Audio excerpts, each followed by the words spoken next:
నమస్కారం. Zee TV news కి స్వాగతం. ముందుగా ముఖ్యాంశాలు. కొత్తవలస ప్రగతి డిఫెన్స్ అకాడమీ క్రీడా మైదానంలో ఘనంగా ప్రారంభమైన ఆడుదాం ఆంధ్ర క్రీడా పోటీలను ప్రారంభించిన స్థానిక ఎమ్మెల్యే కొడుబండి శ్రీనివాసరావు. సింహాచలం శ్రీ వరాహలక్ష్మి నరసింహస్వామి వారిని దర్శించుకున్న మాజీ సీనియర్ ఐఏఎస్, ఐపీఎస్ అధికారులు. ఆలయ సాంప్రదాయాలతో స్వాగతం పలికి స్వామివారి దర్శన భాగ్యం కల్పించిన ఆలయ అధికారులు. పోర్ట్ మెయిన్ యార్డులో స్టార్ ట్రీ కాంట్రెడ్ లాజిస్టిక్ ఆధ్వర్యంలో నిర్వహించిన ఉచిత వైద్య శిబిరం. ముఖ్య అతిథిగా పాల్గొని శిబిరాన్ని ప్రారంభించిన Tata logistic head happy Patnaik.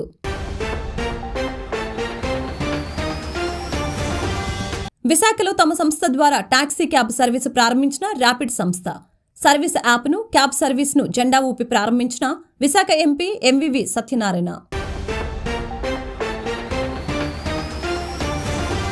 Kothavalasa ప్రగతి డిఫెన్స్ అకాడమీ క్రీడా మైదానంలో జరుగుతున్న ఆడుదాం ఆంధ్ర క్రీడా పోటీలను స్థానిక ఎమ్మెల్యే కోడుబండి శ్రీనివాసరావు ప్రారంభించారు. ఈ సందర్భంగా ఎమ్మెల్యే మాట్లాడుతూ యువత క్రీడల్లో రాణించడం ద్వారా దేశ కీర్తిని పెంపొందించవచ్చని తెలిపారు.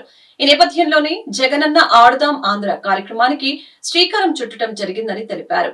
అమెరికా లాంటి దేశాల్లో క్రీడలకు మంచి ఆదరణ ఉందని, అదేవిధంగా ఆంధ్రాలో క్రీడలకు ప్రాధాన్యం జగన్ ప్రభుత్వం ఇస్తుందని తెలిపారు. గ్రామీణ ప్రాంతాల్లో ఉన్న మట్టిలో మాణిక్యాల వంటి ఉత్తమ క్రీడాకారుల్ని వెలికితీయటమే ప్రభుత్వం యొక్క ముఖ్య ఉద్దేశమని, ఈ సదవకాశాన్ని గ్రామీణ ప్రాంత క్రీడాకారులు వినియోగించుకోవాలని కోరారు. నియోజకవర్గం నుంచి క్రీడాకారులు ఐపీఎల్ స్థాయికి ఎదగాలని ఆకాంక్షించారు. ఈ కార్యక్రమంలో స్థానిక నాయకులు, విద్యార్థులు, సచివాలయ సిబ్బంది తదితరులు పాల్గొన్నారు.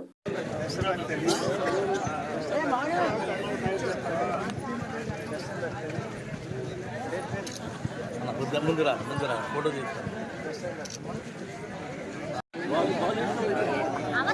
మమ్మల్ని కొట్టించండి.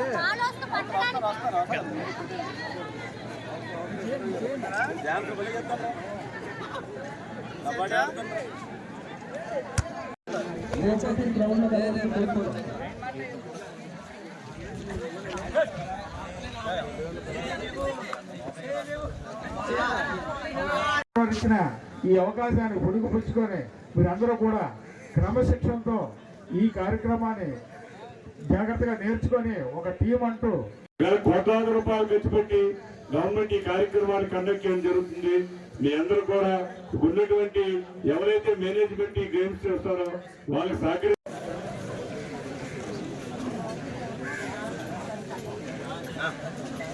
ఇప్పుడు ఈ కార్యక్రమం యొక్క ఉద్దేశాన్ని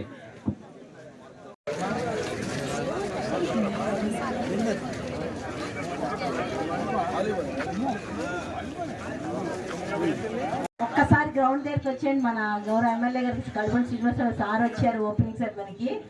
దానికోసం మనం వెయిట్ చేస్తున్నాం కాబట్టి పిల్లలందరూ దయచేసి బయట తిరగద్దు. అందరూ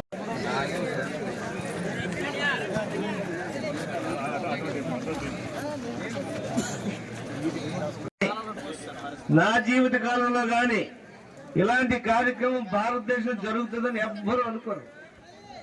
ఎంపీ గారు గోపమ్మ గారు, అదేవిధంగా ఎక్స్ఎంపీ గారు శివ గారు, మండల పార్టీ అధ్యక్షులు ఉపనాయుడు, మనం అభివృద్ధి చెంది ముందుకు సాగాలని కోరుకుంటూ ఈ అవకాశం ఇచ్చిన పెద్దలందరికీ కూడా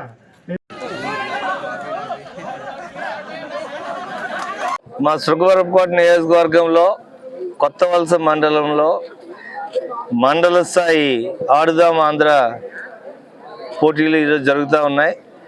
అయితే ఈ ఆడుదాం ఆంధ్ర అనే ఈ కార్యక్రమం ఇంత ఇన్నోవేటివ్గా ఒక ముఖ్యమంత్రి గారు స్పోర్ట్స్ను ఎంకరేజ్ చేయగలగటం అనేది చరిత్ర, ఈ దేశ చరిత్ర ఎప్పుడు జరగల. నేను అమెరికాలో 30 సంవత్సరాలు ఉన్నాను. అమెరికాలో స్పోర్ట్స్కి ఎంత ఎంకరేజ్మెంట్ ఇస్తారంటే ఆ ఎంకరేజ్మెంట్ వలన ఎంతోమంది యాథ్లీట్స్ ప్రొఫెషనల్ యాథ్లీట్స్ అయ్యి they become healthy and they also make a living out of sports. కానీ ఈరోజు భారతదేశంలో ఆటగాళ్ళకి ఏదో కాలక్షేపంగా ఆడటమే తప్పితే స్పోర్ట్స్లో భవిష్యత్తు ఉందని కూడా నమ్మే పరిస్థితి భారతదేశంలో లేదు. కానీ ఈరోజు మనం చూస్తూ ఉన్నాం, 30 ఏళ్ల క్రితం క్రికెట్కి ఎలాగ ఉండిందో ఇప్పుడు ఎలాగ ఉన్నదో. ఒకప్పుడు భారతదేశంలో కేవలం 11 మంది ఆడేవారు. ఈరోజు ఐపీఎల్ వచ్చి ఎంతమందో క్రికెటర్స్కి ఈరోజు అవకాశం వచ్చింది. ఆ ఐపీఎల్లో ఆడేలాగే భవిష్యత్తులో స్టేట్ లెవెల్లో కూడా మంచి స్పోర్ట్స్ క్లబ్స్ అన్నీ వస్తాయి. సో ఇప్పటి నుంచే ఆంధ్ర రాష్ట్రంలో పిల్లలకి అందరికీ, పర్టికులర్లీ బ్యాక్వర్డ్ ఏరియాస్లో ఉన్న వాళ్ళకి, ఆర్థికంగా వెనకబడిన వాళ్ళందరికీ కూడా గవర్నమెంటే ఎంకరేజ్మెంట్ ఇచ్చి ఈ ఆడుదాం ఆంధ్ర ద్వారా వాళ్ళకి స్పోర్ట్స్ అథ్లీట్స్ అందరికీ కూడా ఒక కెరియర్ బిల్డ్ చేసుకునే అవకాశం, వాళ్ళకి ఫ్యూచర్ మంచి బ్రైట్ ఫ్యూచర్ ఇచ్చే అవకాశం ఆడుదాం ఆంధ్ర ద్వారా వస్తుందని, ముఖ్యంగా వెనకబడిన నియోజకవర్గమైన మా శృంగారపుకోట నియోజకవర్గంలో గవర్నమెంటే ఇంత ఎంకరేజ్మెంట్ ఇవ్వడం అనేది మొట్టమొదటిసారిగా జరుగుతూ ఉంది. సింహాచలం శ్రీ వరహాలక్ష్మి నరసింహస్వామి వారిని రిటైర్డ్ ఐపీఎస్ ఐఏఎస్ అధికారులు టిఆర్ కక్కర్, శ్రీమతి ఊర్మిల్ కక్కర్, శ్రీమతి శైలజ చంద్ర, రమేష్ చంద్ర దర్శించుకున్నారు. వీరికి ఆలయ సహాయ కార్యనిర్వహణ అధికారి భ్రమరాంబ సాదర స్వాగతం పలికి ముందుగా స్వామివారి కప్పస్తంభం అలింగనం తదుపరి వేద పండితులచే వేదాశీర్వచనం ఇచ్చి స్వామివారి ప్రసాదాల్ని అందజేశారు.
సమాజం పట్ల సామాజిక బాధ్యతతో స్టార్ ట్రీ కాంట్రెడ్ లాజిస్టిక్ కంపెనీ చేస్తున్న నిరంతర సేవ అభినందించక తప్పదని Tata company logistic head happy Patnaik, Visakha head Suresh, see waves head Shukla తెలియజేశారు. ఈ సందర్భంగా స్టార్ ట్రీ లాజిస్టిక్స్ ఆధ్వర్యంలో టాటా లాజిస్టిక్స్ సీ వేవ్స్ సౌజన్యంతో పోర్ట్ మెయిన్ యార్డ్ వద్ద నిర్వహించిన ఉచిత కంటి పరీక్షలు, ఉచిత వైద్య శిబిరాన్ని star tree content Vizag head సన్యాసి నాయుడుతో కలిసి ప్రారంభించడం జరిగింది. అనంతరం వారు మాట్లాడారు. స్టార్ ట్రీ సంస్థ ప్రతి 6 నెలలకు ఒకసారి సామాజిక బాధ్యతతో ఉచిత వైద్య చికిత్స నిర్వహించడంతో పాటు ఉచితంగా మందులు పంపిణీ చేస్తూ కంటి పరీక్షలు, షుగర్, బీపీ టెస్టులు నిర్వహించడం హర్షణీయమని అన్నారు. ప్రస్తుత పరిస్థితులలో ఆరోగ్యవంతమైన జీవితాన్ని సాగించేందుకు ఆరోగ్య పరీక్షలు చేసుకుని డాక్టర్ సలహాలు, సూచనలు పాటించడం ఎంతైనా అవసరమని తెలిపారు. సన్యాసి నాయుడు మాట్లాడుతూ తమ సంస్థ చేపడుతున్న కార్యక్రమాల వివరాలను వెల్లడించారు.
ఇటు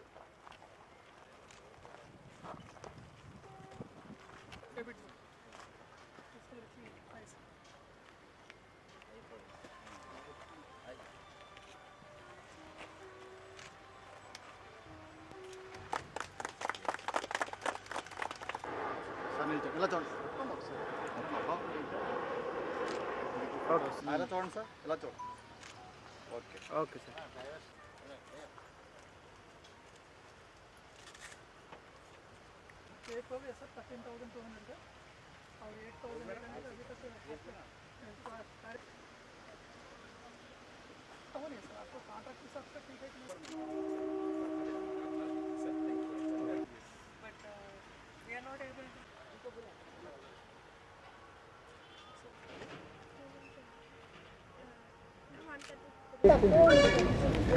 సేఫ్టీ కొన్ని మార్పు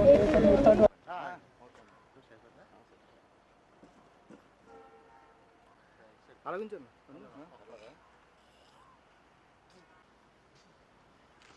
ఓకే మేడం, 1 minute.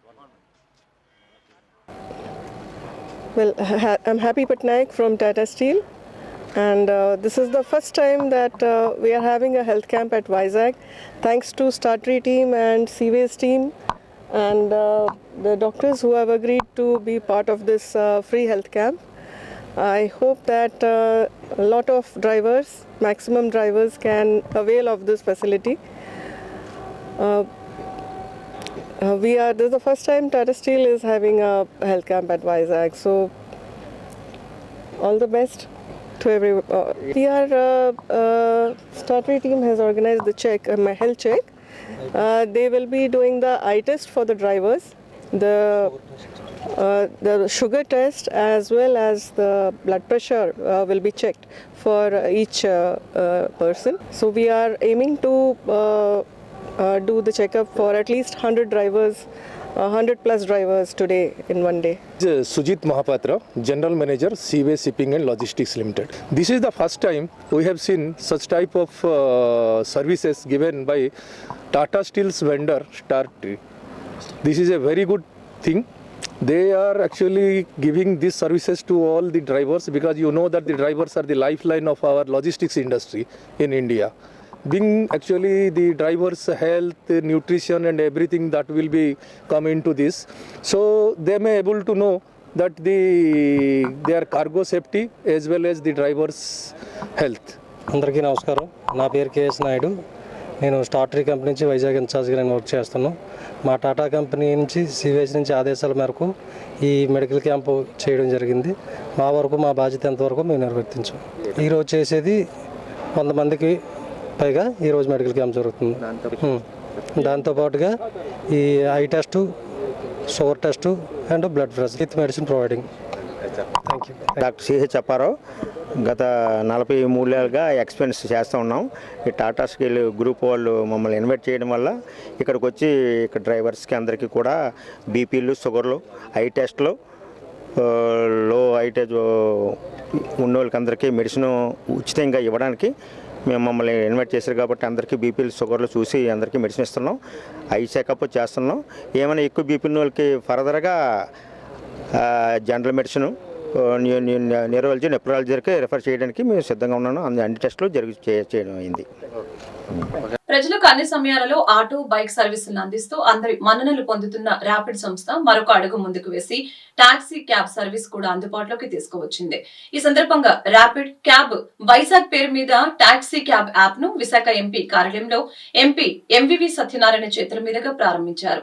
అనంతరం ర్యాపిడ్ క్యాబ్ సంస్థ ప్రతినిధి ఎం ప్రసాద్ మీడియాతో మాట్లాడారు. ర్యాపిడ్ సంస్థ ద్వారా ఇప్పటికే ఆటో, బైక్స్ వైజాగ్ వాసులకు అందుబాటులో ఉన్నాయని తెలిపారు. నేటి నుండి కార్స్ కూడా అందుబాటులోకి తీసుకువస్తున్నట్లు తెలియజేశారు. కార్స్ ను కూడా అందుబాటులోకి తీసుకుని రావడం వల్ల ఓ పక్క వివిధ వర్గాల ప్రజలకు ప్రయాణం సులభతరం చేయడంతో పాటు నిరుద్యోగులకు ఉపాధి కల్పిస్తున్నామని పేర్కొన్నారు.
ఫాస్ట్ బాస్ కొంచెం వెనక్కి రావాలి చిన్నది.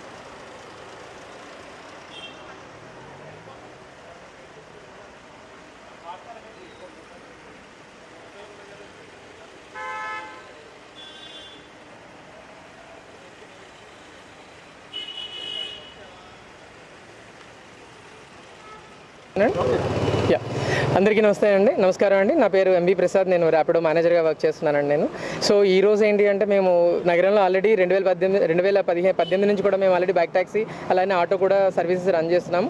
ఈరోజు కొత్తగా ఏంటంటే ర్యాపిడో క్యాబ్ సర్వీసెస్ కూడా మొదలుపెట్టాము మన విశాఖపట్నంలో. నాట్ ఓన్లీ విశాఖపట్నం, ఈవెన్ మేము బెంగళూరు, హైదరాబాద్ ఆల్ టైర్ 1 సిటీస్లో లాంచ్ అయింది. సో కొత్తగా ఈరోజు ఏంటంటే టైర్ 2 సిటీలో విశాఖపట్నంలో లాంచ్ చేయడం జరిగిందండి. దీనికి ఏంటంటే మనకి హానరబుల్ ఎంపీ మన ఎంవివి సత్యనారాయణ గారి చేతి మీద లాంచ్ చేయడం జరిగింది. సో ముఖ్యంగా ఏంటి అంటే క్యాబ్ డ్రైవర్స్కి ఇక్కడ 0% కమిషన్తో మేము ఈ సర్వీసెస్ని రన్ చేస్తున్నామండి.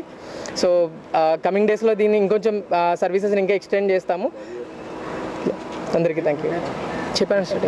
తక్కువ వడ్డీ ₹1 వినియోగదారులకు లక్షలాది రూపాయలు రుణాలిస్తామని నమ్మించి పలువురిని కేకే బీకే అనే నకిలీ కంపెనీ డైరెక్టర్ పేరిట మోసం చేసిన కృష్ణను కఠినంగా శిక్షించాలని బాధితుల పక్షాన పోరాటం చేస్తున్న డాక్టర్ గొలగాని అశోక్ కుమార్ యాదవ్ కోరారు. ఈ సందర్భంగా బుధవారం ప్రెస్ క్లబ్ లో ఏర్పాటు చేసిన మీడియా సమావేశంలో ఆయన మాట్లాడారు.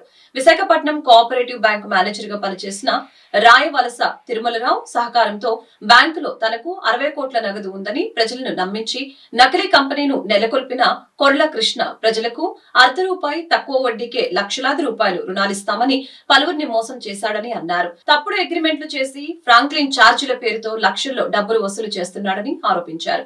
ముఖ్యంగా ఉత్తరాంధ్ర మరియు విశాఖపట్నంలోని ప్రజలకు, వ్యాపారవేత్తలకు ఈ రకమైన మోసగాళ్లు, వైట్ కాలర్ నేరస్తుల గురించి అవగాహన కల్పించడం కోసం ఈ సమావేశం ఏర్పాటు చేసినట్లు డాక్టర్ అశోక్ కుమార్ తెలిపారు. ఈ వ్యవహారంపై సిబిసిఐడి దర్యాప్తు చేయాలని కోరారు. ఏంటంటే విశాఖపట్నం కోఆపరేటివ్ బ్యాంకులో మేనేజర్గా పనిచేసినటువంటి రాయవలస తిరుమలరావు అనే ఆయన కొర్ల కృష్ణ అనే వ్యక్తితో కలిసి ఉత్తరాంధ్ర జిల్లాల్లోని ఈ చుట్టుపక్కల ప్రాంతాల్లోని బ్యాంకులో అతని పదవిని ఉపయోగించి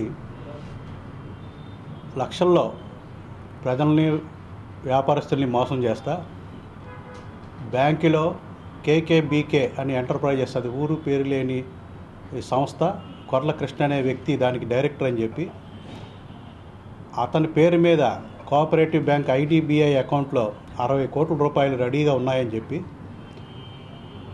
అతను ₹10 వడ్డీకే లోన్లు ఇస్తాడని నమ్మించి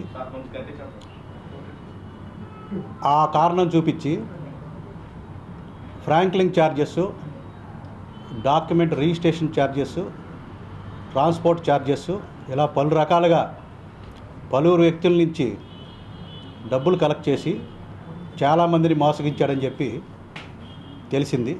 స్వయంగా నేను ఆ మేనేజర్ గారు నాకు ఎలా పరిచయం అంటే, నాకు కోఆపరేటివ్ బ్యాంకులోని నా హాస్పిటల్కి సంబంధించిన లోన్ ఉంది. ఇదివరకు దానికి సంబంధించి ఒక ప్రెస్ మీట్ పెట్టున్నాను, అది మీకు అందరూ తెలిసిందే. అందులో కూడా ఆ హాస్పిటల్కి సంబంధించి కూడా పరమ దారుణంగా వైలేషన్స్ చేసి ఆ ఆస్తి గురించి ఎన్నో తప్పులు చేసి ఉన్నారు. అది సబ్జ్యుడిషరీ కాబట్టి దాని గురించి నేను ప్రస్తుతం మాట్లాడట్లేదు. రిజల్ట్ వస్తుంది, దానికి సంబంధించి మళ్ళీ ప్రెస్ మీట్ పెడతాను, మీకు అన్ని వివరం చెప్తాను. అందులో ఆ కేసులో 5 జైలుకి వెళ్ళే అవకాశం ఖచ్చితంగా ఉంది. దాని గురించి తర్వాత మాట్లాడదాం. ఇప్పుడు ప్రస్తుతం ఈ ప్రెస్ మీట్ పెట్టింది ఏంటంటే పబ్లిక్ అవేర్నెస్ కోసం. ఇలాగా ఇతను ఎంతోమందిని మోసం చేసి అగ్రిమెంట్లు చేసి ఈ మేనేజర్ సహాయంతో అతను ప్రతి ఒక్కరిని నమ్మించడం, నా దగ్గర ఖచ్చితంగా 60 కోట్లు ఉన్నాయని నాకే చెప్పాడు. దానికి సంబంధించిన ఎవిడెన్స్తో సహా నేను వాళ్ళని పట్టుకొని 3 టౌన్ పోలీస్ స్టేషన్లో ఎఫ్ఐఆర్ నమోదు చేయడం జరిగింది. నేను మొన్న 25న లండన్ నుంచి తిరిగి వచ్చున్నాను.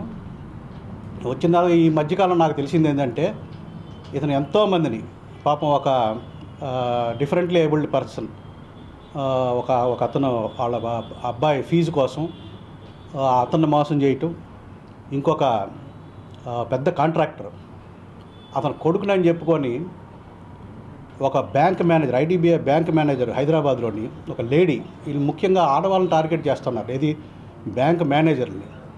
ఆ లేడీ దగ్గరికి వెళ్ళి నేను పలానా పెద్ద కాంట్రాక్టర్ కొడుకునని చెప్పి వాడు నమ్మేయటం, అది వీడు కన్ఫర్మ్ చేయటం, ఇలాగ పలు రకాలుగా చీటింగ్ చేసి లక్షల రూపాయల డబ్బులు ఇచ్చేశారని చెప్పి తెలిసింది. నాతో పాటుగా ఇంకొంతమంది సాక్ష్యాధారాలు సంపాదించి ఆ పోలీస్ స్టేషన్లో సబ్మిట్ చేసి ఎఫ్ఐఆర్ నమోదు చేయించడం జరిగింది.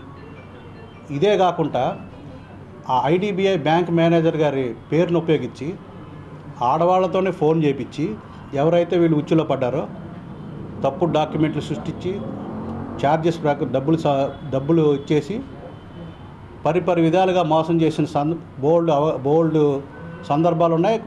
చాలామంది నాకు చెప్పుకొని ఉన్నారు. సో వాళ్ళందరి తరపున నేను కేసు పెట్టి ఎఫ్ఐఆర్ నమోదు చేయడం జరిగింది. దీనికి నేను పబ్లిక్ ఈ మీటింగ్ ఎందుకు పెట్టానంటే అందరూ వచ్చి నాలాగా పోరాటం చేసి నాలాగా ఇచ్చేసే అవకాశం తక్కువ ఉండొచ్చు. బట్ ఏంటంటే ఎవరెవరికి నాకు తెలిసి 40 మందిని మోసం చేశారని చెప్పి నాకు ఇన్ఫర్మేషన్ ఉంది ఈ 3 జిల్లాలు. అలా అటువంటి వారు ఎవరైనా ఉంటే మీ దగ్గరున్న సాక్ష్యాధారాలు, మీ దగ్గరున్న మిమ్మల్ని మోసం చేసిన విధానం 3 టౌన్ పోలీస్ స్టేషన్లో ఆల్రెడీ ఎఫ్ఐఆర్ 335/2023 నమోదై ఉంది. ఆ సాక్ష్యాధారాలు అందిస్తే నేను ప్రభుత్వ పెద్దలతో తమ స్థలంలోకి కొంతమంది వ్యక్తులు అక్రమంగా చొరబడి తమ స్థలాన్ని కబ్జా చేసేందుకు ప్రయత్నిస్తున్నారని, వారి నుంచి పోలీసు అధికారులు, సంబంధిత అధికారులు రక్షణ కల్పించి తమకు తగిన న్యాయం చేయాలని అనకాపల్లికి చెందిన మాజీ బ్యాంక్ ఉద్యోగి బుద్ధ ప్రవీణ్ కుమార్ కోరారు. ఈ సందర్భంగా ఆయన మీడియాతో మాట్లాడారు. అనకాపల్లి మండలం పినిసిగాడ పంచాయతీ బిఆర్టీ కాలనీలో 2002లో తన తండ్రి కొనుగోలు చేసిన స్థలం ఆక్రమణకు గురి కావడంతో తాము కోర్టును ఆశ్రయించడం జరిగిందని తెలిపారు. కోర్టులో తమకు అనుకూలంగా తీర్పు రావడంతో కోర్టు ఆదేశాల మేరకు 3 బడ్డీలను తొలగించగా అక్కడే ఉన్న తమ ఆరాధ్య దైవం నల్లమారెమ్మ అమ్మవారి గుడిని యథావిధిగా ఉంచడం జరిగిందని చెప్పారు. దీన్ని ఆసరాగా తీసుకుని కొంతమంది గుడి వెనక భాగంలో ఉన్న తమ స్థలాన్ని ఆక్రమించి దౌర్జన్యానికి పాల్పడుతున్నారని ఆవేదన వ్యక్తం చేశారు. తమపై కొంతమంది కక్ష కట్టి తమ సొంత స్థలాన్ని కబ్జా చేసి గుడి వెనుక భాగంలో గోడను కూల్చివేసి స్థలంలో గోడను నిర్మించేందుకు ప్రయత్నిస్తున్నారని, ఈ ఘటనపై పట్టణ పోలీసులకు, ఉన్నతాధికారులకు ఫిర్యాదు చేశామని తెలిపారు. ఘటనపై ఉన్నతాధికారులు స్పందించి మాకు న్యాయం చేయాలని విజ్ఞప్తి చేశారు.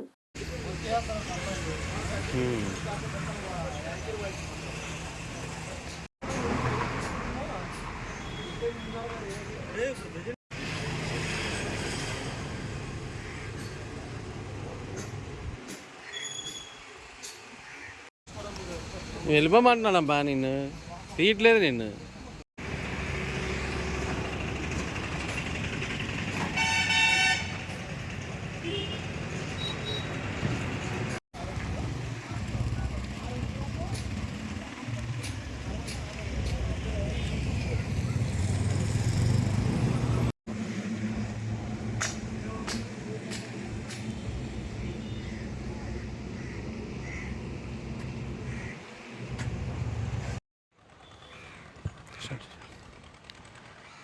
నమస్తే అండి, నా పేరు బుద్ధ ప్రవీణ్ కుమార్. ఎస్బీఐలో బ్రాంచ్ మేనేజర్గా చేసి ఒక 10 సంవత్సరాలు బీఆర్ఎస్ తీసుకొని నేను ఇక్కడ స్థిరపడడం జరిగింది. నాన్నగారు బీఆర్టీ కాలనీలో 2002వ సంవత్సరం డిసెంబర్ 18వ తారీఖున పీబిట్ అనే ఒక ప్లాట్ని కొనడం జరిగింది. అయితే ఆ పీబిట్లో మాకు అడ్డుగా లేఅవుట్ రోడ్లో అలాగే కొంత మా స్థలంలో కలిపి 3 బడ్డీ కొట్లు, దాంతోపాటు నల్లమరం తల్ల గుడి ఉండేవి. కోర్టు వారిని నాన్నగారు అప్రోచ్ అయిన తర్వాత కోర్టులో మాకు అనుకూలంగా తీర్పు రావడం జరిగింది. ఆ తీర్పు ప్రకారం 3 బడ్డీ కొట్లు కూడా తొలగించడం జరిగింది. నల్లమరం తల్లి గుడి గురించి కూడా కోర్టులో అడగ్గా మాకు దేవత అంటే ఉన్న సెంటిమెంట్ని బట్టి ఆ సెంటిమెంట్ని మేము గౌరవించి మాకున్న నమ్మకంతో గుడిని మాత్రం అలాగే ఉంచమని కోరడం జరిగింది. అయితే దాన్ని ఆసరాగా చేసుకొని కొంతమంది దుండగులు విపరీతంగా రెచ్చిపోతున్నారు. 2014వ సంవత్సరంలో 15వ సంవత్సరంలో హుదూద్ తుఫాన్ టైంలో నాన్నగారి గుడికి చైర్మన్గా కూడా ఉండడం జరిగింది. ఆ గుడికి చైర్మన్గా ఉన్న సమయంలో గుడి చెట్టుతో సహా కూలిపోయిన సందర్భంలో ఆయనే దగ్గరుండి కొంతమంది కమిటీ సభ్యుల సహాయంతో మళ్ళీ గుడిని పునర్నిర్మాణం చేయడం జరిగింది. అంటే అంతకు ముందున్న దానికంటే వెనక్కి వెళ్ళి ఒక 5 అడుగులు వెనక్కి వెళ్ళి మా సొంత స్థలంలో కూడా వచ్చి ఆయన నిర్మించడం జరిగింది ఆ అమ్మవారికి మీద ఉన్న నమ్మకంతో. అయితే ఆ కోర్టు తీర్పు స్పష్టంగా మాకు అనుకూలంగా ఉన్నా కూడా మేము అలా మా స్థలంలోనే కొంత భాగం ఇచ్చినా కూడా కొంతమంది ఉద్దేశపూర్వకంగా మమ్మల్ని ఇంకా అమ్మవారికి స్థలం ఎక్కువిచ్చేయాలి, వెనక్కి వెళ్ళిపోతాం, ముందుకు వెళ్ళిపోతాం అని చెప్పి చెప్పడం జరిగింది. ఈ మధ్య అంటే 2023 డిసెంబర్ 31న కొంతమంది వాట్సాప్ గ్రూపుల్లో వాటిల్లో అక్కడ పూజలు చేస్తాం, ఇచ్చేస్తాం, వెనక్కి వెళ్ళిపోయి కట్టేస్తాం అని బ్లాక్మెయిలింగ్కి దిగడం మొదలెట్టారు. ఆ తర్వాత 6వ తారీఖున అమ్మవారికి సంబంధించి పసుపు కుంకాల పూజలు అవి చేయాలని చెప్పి ఆడవాళ్ళని అందరినీ ఆహ్వానించడం జరిగింది వాట్సాప్ గ్రూప్లో. దాని ఆధారంగా చేసుకుని ముందస్తుగా మేము పోలీస్ స్టేషన్లో కంప్లైంట్ ఇవ్వడం జరిగింది.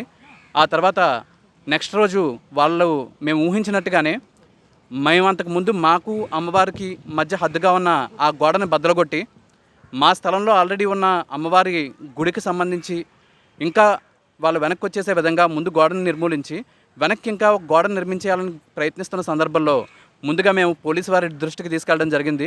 అలాగే రెవెన్యూ వారి దృష్టికి, ఆర్ఎన్బి దృష్టికి, సర్వే సెటిల్మెంట్ ల్యాండ్ రికార్డ్స్ వారి దృష్టికి, అందరి దృష్టికి స్పందన కంప్లైంట్ ద్వారా తెలియజేయడం జరిగింది.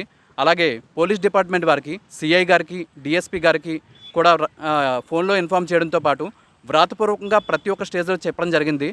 ఎస్పీ గారి ఆఫీస్కి కూడా కంట్రోల్ రూమ్కి, అలాగే పోలీస్ కంట్రోల్ రూమ్కి, పోలీస్ స్టేషన్కి మొత్తం అన్ని ప్రతి స్టేజ్లో ఇన్ఫామ్ చేస్తూ ఉన్నా కూడా వాళ్ళు పెద్దిశెట్టి రమేష్ అనే వ్యక్తి, అలాగే బెల్లం మార్కెట్లో పనిచేసే బుద్ధ నాగేశ్వరరావు అనే వ్యక్తి, అలాగే ఆడారి సత్యబాబు అనే వ్యక్తి, ఈ నలుగురు వ్యక్తులు వాళ్ళ అనుచరులు సహచరులతో కలిసి మూకమ్మడిగా మా దాడి చేస్తూ, వ్యక్తిగత దాడి చేస్తూ, విమర్శలు చేస్తూ, క్యారెక్టర్ అసాసినేషన్ చేస్తూ, రకరకాల లేనిపోని ఆరోపణలు ప్రచారం చేస్తూ, ఏది పడితే అది ఎలా పడితే అలా మాట్లాడుతూ నానా ఇబ్బందులు పడుతున్నారు మమ్మల్ని. దానికి సంబంధించి మేము రిపోర్ట్ ఇచ్చిన పిమ్మట పోలీసు వారు కూడా తక్షణమే స్పందించి వారి నలుగురిపై ఎఫ్ఐఆర్ నమోదు చేయడం జరిగింది 3 సెక్షన్లతో. దాంతోపాటు వారి అనుచరులపై కూడా సమాదర్శన కూడా మేము మెన్షన్ చేయడంతో వారిపై కూడా ఇంకా విచారణ చేసి కేసు నమోదు చేస్తామని చెప్పారు. వీళ్ళందరూ కలిసి ముల్లెటి శివాజీ అనే వ్యక్తి, పెద్దిశెట్టి రమేష్, రౌడీ షేటర్ అయిన పెద్దిశెట్టి రమేష్, బుద్ధ నాగేశ్వరరావు, ఆడారి సత్యబాబు అనే నలుగురు వ్యక్తుల మీద చేయడంతో పాటు ఇంకా వారి అనుచరులు చాలామంది ఉన్నారు కాబట్టి దీని వెనక సమాదర్శన కూడా మెన్షన్ చేయడం జరిగింది. రెడ్ విత్ 34 సెక్షన్ కూడా యాడ్ చేయడం జరగడంతో ఇందులో భాగంగా విచారణ జరిపి ఇంకా అందులో ఉన్న వాళ్ళందరినీ కూడా ఇంక్లూడ్ చేస్తామని చెప్పడం జరిగింది. అలాగే కుట్రపూరితంగా ఇదంతా చేశారు కాబట్టి నాన్ బెయిలబుల్ సెక్షన్ అయిన 120B కూడా అది కానీ నిరూపితమైతే విచారణలో తేలితే కనుక వారందరిపై నమోదు చేస్తామని చెప్పడం జరిగింది. ఈ ఎఫ్ఐఆర్ కాపీతో పాటు కోర్టు జడ్జిమెంట్ కాపీతో పాటు ప్రతి ఒక్క ప్రూఫ్ని మేము తేవడం జరిగింది. అయితే వాళ్ళు ఆరోపిస్తున్నది ఏంటంటే ఆర్ఎన్బి స్థలంలో మేము కడుతున్నాము అని. ఆర్ఎన్బి స్థలంలో ఎవరూ కట్టడానికి లేదు. అయితే ఆర్ఎన్బి అప్రూవల్, రెవెన్యూ వారి అప్రూవల్, కలెక్టర్ గారి అప్రూవల్, పోలీస్ డిపార్ట్మెంట్ అప్రూవల్, అక్కడున్న హౌసింగ్ సొసైటీ అప్రూవల్, చుట్టుపక్కల ఉన్న వారి నుండి ఎన్ఓసి ఇవన్నీ ఉండాల్సినప్పటికీ పోలీసు వారు అవన్నీ తీసుకురండి అని చెప్పినప్పటికీ అవేమీ వినకుండా మా వెనక చాలామంది ఉన్నారు, మేము ఏదనుకుంటే అది చేస్తాం, ఎలా అనుకుంటే అలా చేస్తాం అని దౌర్జన్యంగా మొండితనంతో ఎలాగన్నా మమ్మల్ని భయభ్రాంతులకు గురిచేసి మేము చెప్పినట్టు వినకపోతే తీవ్ర పరిణామాలు ఎదుర్కొంటారని హెచ్చరించి కనీసం మా ఆస్తులకి ప్రాణాలకి రక్షణ లేకుండా చెలరేగిపోతున్నారు. ఈ విషయంలో మిగతా వాళ్ళు చాలామంది వాళ్ళ నుండి ఇబ్బంది పడిన వాళ్ళు ఉన్నారు. కానీ వాళ్ళెవరు కూడా ప్రాణాలకు తెగించి మాలా ముందుకు రాలేకపోయారు. మా ప్రాణాలకి కానీ మా ఆస్తులకు కానీ ఏ నష్టం జరిగినా నలుగురు వ్యక్తులతో పాటు వారి అనుచరులు సహచరులే దీనికి పూర్తి బాధ్యత వహించాలి. ఎందుకంటే వాళ్ళు మమ్మల్ని అంతలా టార్చర్ చేస్తున్నారు. అలాగే స్పందించాల్సిన విధంగా అధికార యంత్రాంగం కూడా కొన్ని సందర్భాల్లో బాగా స్పందిస్తూ కొన్ని సందర్భాల్లో బాగా స్పందించడం లేదు. ఈ విషయంలో తగు రీతిలో మాకు న్యాయం చేస్తారని మనస్ఫూర్తిగా కోరుకుంటున్నాము. దీనికి సంబంధించి మీడియా మిత్రులకు ఇంకేమైనా సందేహాలున్నా ఎటువంటి ప్రూఫ్స్ కావాలన్నా కూడా అందించడానికి నేను సిద్ధంగా ఉన్నాను.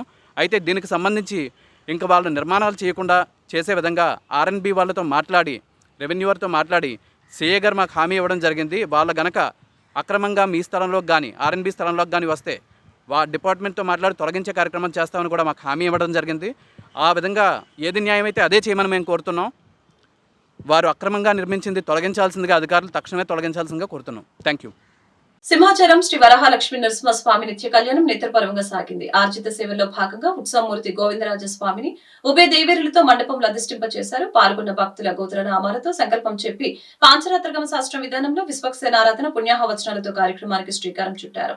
కంకణ ధారణ, నూతన యజ్ఞోపవిత సమర్పణ, జీలకర్ర, బెల్లం, మాంగళ్య ధారణ, తలంబ్రాల ప్రక్రియను కమనీయంగా జరిపించారు.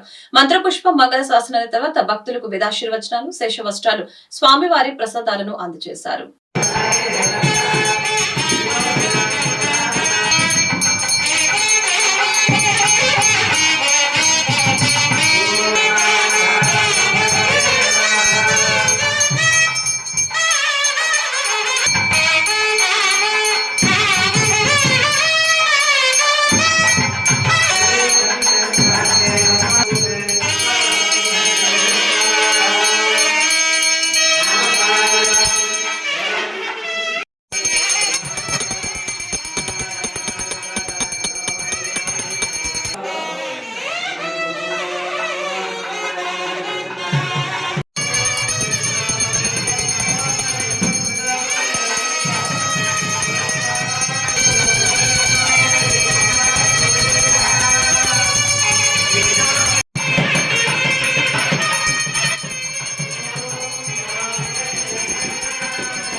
వార్తలు ముగించే ముందు ముఖ్యాంశాలు మరొకసారి.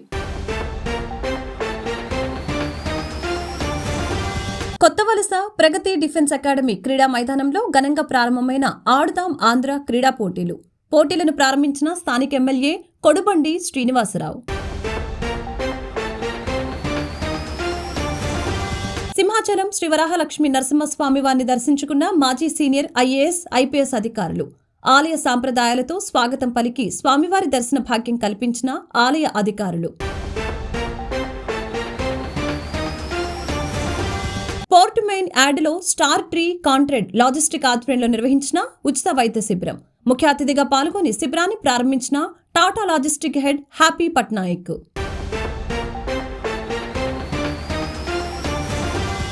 విశాఖలో తమ సంస్థ ద్వారా టాక్సీ క్యాబ్ సర్వీసు ప్రారంభించిన ర్యాపిడ్ సంస్థ. సర్వీస్ యాప్ను క్యాబ్ సర్వీస్ను జెండా ఊపి ప్రారంభించిన విశాఖ ఎంపీ ఎంవివి సత్యనారాయణ.